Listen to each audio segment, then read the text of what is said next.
presently, and how you want to handle the conflict of interest that I can see in those responsibilities. You are a non-lawyer of EFCC. Some banks' customers are EFCC, on EFCC's file. I don't know if you are handling any one of present. Some banks that are on borderline, people that are owing them. Some banks that have been breached, some are in EFCC that we are aware of because of our role as oversighting the banking sector. Another one, you are a spokesperson of a campaign organization now. And you started the dirty work that we are aware that you must be involving of campaign. You are a civil rights activist. How do you handle this and be a modest, a decent member of a board of NDIC, an organization that is very sensitive to the financial needs of this nation? I want you to educate us. I'm sorry to use this word, it's in quotes. In Nigeria, there are some lawyers we call troublesome lawyers, you are one of them. It's not an insult. We know the trouble in a positive way because I know what you fight for. Sometimes you are even a lawyer that can go on the street for the good of Nigerians. So those are things that we want you to just educate us. How do you want to handle those interests? And you will not be rocking the board. Thank you, sir, Mr. Chairman, for your very kind, very profound observations. Let me just take them one by one, sir. The first one you mentioned is that I prosecute for the Economic and Financial Crimes Commission. That in any way does not conflict with the functions of the board. If anything at all, it is very consistent with the functions of the board. It is complementary. What you have on the lighter side, sir, what you have in that respect is that you have two for the price of one.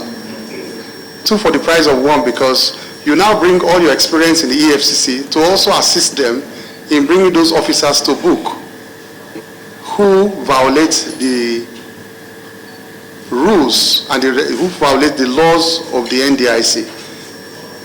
It's having like two for the price of one because if, for example, some of the functions, one of those officers who you want to prosecute at the NDIC and who violate the laws and you don't have the resources to do it, it becomes very easy for us to hand them over to the EFCC to say, okay, look, we have a situation here, you can help us prosecute. So it will aid interagency cooperation. It would have been a different thing, sir, if I represent the banks. That is where the conflict comes in, sir. I don't represent the banks. I've never represented the banks. I rather prosecute financial crimes. And here is an agency that is also saddled with the responsibility of prosecuting financial crimes. So, sir, with great respect, sir, there is no conflict at all. It is just consistent. It is complementary. It is consistent. It's not conflicting at all, sir. It will help. It will help greatly. It will help greatly because the whole process of trying to bring in the EFCC at times will be abridged with some of us there who can help, do it as quickly as possible because of our relationship with what they do there. The second one you mentioned, sir, is about being the spokesperson of the presidential campaign organization, sir. With respect to, sir, there is absolutely no conflict. This has nothing to do with financial issues. It has nothing to do with the banks. It does not conflict with the role. There's a phrase you use, sir, and I think that is exactly what some of us want to correct in this type of job. When they say the dirty job, the chairman used that phrase, sir, and I do accept, sir, that I respect the view you express because of antecedents of people that played this role in the past. But in my view, sir, with respect, one does not really need to play dirty. All you need to do is just take the facts the way they are. And that is what some of us have tried. that I am aware of about the presidential candidates of PDP is to tell the world that it's corrupt. I was watching you and Shegun the other time. You did not address issues. So for me, I don't know of my members, I'm concerned that probably you may have to wait till you finish the work of the campaign as a spokesperson before you can sit on this board. That's my opinion. We will later discuss it. Because I just believe that this job of being the one to speak, because I have to speak for a campaign, I know we have to even say what I don't believe is true. It's normal, we know the politics. I cannot today as a politician going to be active in election seat on this kind of board. Talk less of you that is speaking for a campaign, a presidential campaign, not even governorship, not even a senatorial campaign. So we are aware. So I don't want you to take issue that you will not be dirty. No, I cannot take that because you have started. You know, I said you have started.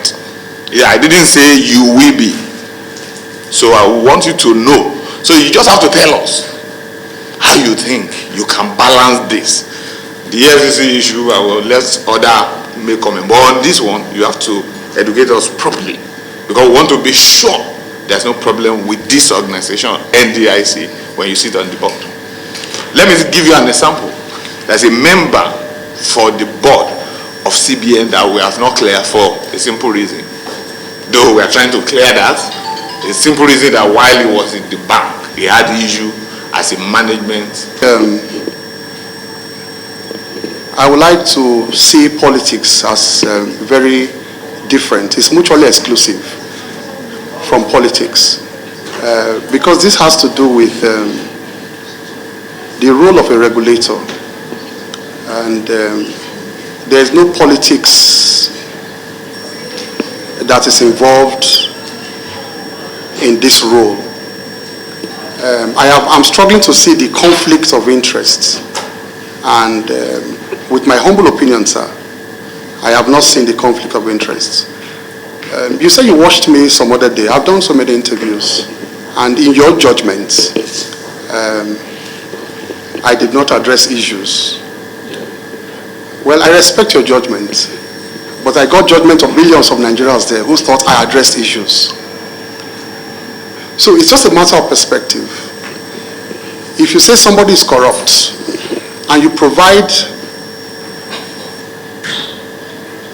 a document, no less than a document coming from your colleagues. We take documents coming from the parliament very seriously all over the world. We don't downplay. The parliament is one of the highest institutions. No. And we respect it. Excuse me. Okay, don't let us go near the King Parliament seriously. Let's leave that. You mentioned it, sir. Hold on now. Hold on, anybody. Let me just finish my comment. My comment to you is that you know that you have started playing dirty on this your role. I am not playing dirty, sir. No, hold on. Let me finish. Let me finish. I have to finish my question. When you now answer, then you can now answer. Because my own is that I'm convinced that because I know your antecedents, you are a civil rights lawyer, you are a vibrant lawyer, and maybe that's why the EFCC is using you and they are getting results. And going further into election, and you are to speak for a campaign, I believe that sitting on this board may be injurious to the board. So let's leave the issue of whether you, but that's just my opinion that you said, and I've substantiated it by saying I listened to you because I used the word corrupt. And I'm not a lawyer, but I know that you cannot call somebody corrupt without being, is he conflicted?